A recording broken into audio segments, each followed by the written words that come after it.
ನಮಸ್ತೆ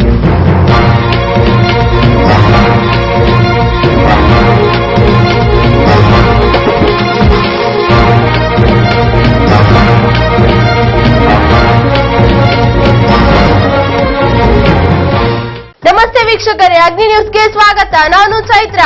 ಇದೀಗ ಹೆಡ್ಲೈನ್. ರಕ್ತದಾನಕ್ಕೆ ಮುನ್ನುಡಿ ಬರೆದ ಸರ್ಕಾರಿ ಐಟಿಐ ಕಾಲೇಜಿನ ವಿದ್ಯಾರ್ಥಿಗಳು. ಕುಂದಾಪುರ ತಾಲೂಕಿನ ಬಿತ್ಕಲ್ಕಟ್ಟೆ ಸರ್ಕಾರಿ ಕೈಗಾರಿಕಾ ತರಬೇತಿ ಸಂಸ್ಥೆಯ ವಿದ್ಯಾರ್ಥಿಗಳು ಹಾಗೂ ಆಡಳಿತ ವರ್ಗ ಈ ನಿಟ್ಟಿನಲ್ಲಿ ವಿಶೇಷವಾದ ಹೆಜ್ಜೆ ಇಟ್ಟಿದ್ದಾರೆ. ಈ ಕುರಿತು ಒಂದು ವರದಿ ಇಲ್ಲಿದೆ. ರಾಜ್ಯದಲ್ಲಿ ಸಾಕಷ್ಟು ಸರ್ಕಾರಿ ಸ್ವಾಮ್ಯದ ಕೈಗಾರಿಕಾ ತರಬೇತಿ ಸಂಸ್ಥೆಗಳು ನಡೆಯುತ್ತಿದೆ. ಆದರೆ ಹಲವಾರು ಸಮಸ್ಯೆಗಳು ಸರ್ಕಾರಿ ಕೈಗಾರಿಕಾ ಸಂಸ್ಥೆಗಳಲ್ಲಿವೆ. ಕುಂದಾಪುರ ತಾಲೂಕಿನ ಬಿತ್ಕಲ್ಕಟ್ಟೆ ಸರ್ಕಾರಿ ಕೈಗಾರಿಕಾ ತರಬೇತಿ ಸಂಸ್ಥೆಯು ಇದಕ್ಕೆ ಹೊರತಾಗಿಲ್ಲ. ಕಾಲೇಜಿನ ಆಡಳಿತ ವರ್ಗದೊಂದಿಗೆ ಮಾತುಕತೆ ನಡೆಸಿದ ಇಲ್ಲಿನ ವಿದ್ಯಾರ್ಥಿಗಳು ತಾವು ರಕ್ತದಾನ ಮಾಡುವಂತಾಗಬೇಕು, ತಮಗೂ ರಕ್ತದಾನಕ್ಕೆ ಅವಕಾಶ ಮಾಡಬೇಕು ಎಂದು ಚರ್ಚಿಸಿದ ಪರಿಣಾಮವಾಗಿ ರೆಡ್ ಕ್ರಾಸ್ ಸಂಸ್ಥೆಯ ಕುಂದಾಪುರ ಘಟಕದ ಅಧ್ಯಕ್ಷ ಜಯಕರ್ ಶೆಟ್ಟಿ ಮುತುವರ್ಜಿ ವಹಿಸಿದ್ದ ಪರಿಣಾಮ ಗುರುವಾರ ಕಾಲೇಜಿನಲ್ಲಿಯೇ ಒಂದು ದಿನದ ರಕ್ತದಾನ ಶಿಬಿರ ನಡೆದಿದೆ.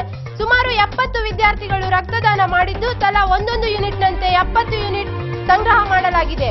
ಈ ಸಂದರ್ಭದಲ್ಲಿ ಬ್ಲಡ್ ಬ್ಯಾಂಕಿನ ಕೋಆರ್ಡಿನೇಟರ್ ಆವಸಿ ಮುತ್ತೈ ಶೆಟ್ಟಿ, ಕೋಶಾಧಿಕಾರಿ ಶಿವರಾಮ್ ಶೆಟ್ಟಿ, ಗಣೇಶ್ ಆಚಾರ್ಯ, ಸದಾನಂದ್ ಶೆಟ್ಟಿ, ಡಾಕ್ಟರ್ ಎಚ್.ಎಸ್. ಮಲ್ಲಿ, ಕಾಲೇಜಿನ ಪ್ರಾಚಾರ್ಯ ಜಗದೀಶ್, ಪ್ರಭಾತ್ ಪ್ರಾಂಶುಪಾಲ, ಗಣೇಶ್ ಎಚ್, ಪ್ರಸನ್ನ ಆಚಾರ್ಯ, ಚಂದ್ರಪ್ಪ ಹದಡಿ ಹಾಗೂ ಶಿಕ್ಷಕ ಮತ್ತು ಸಿಬ್ಬಂದಿ ವರ್ಗ ಹಾಜರಿದ್ದರು. ಇದು ಈ ಹೊತ್ತಿನ ಸುದ್ದಿ. ನಿರಂತರ ಸುದ್ದಿ ಹಾಗೂ ಮನರಂಜನೆಗಾಗಿ ನೋಡ್ತಾ ಇರಿ ಅಗ್ನಿ ನ್ಯೂಸ್. ಇದು ಹೊಸತನದ ಬೆಳಕು.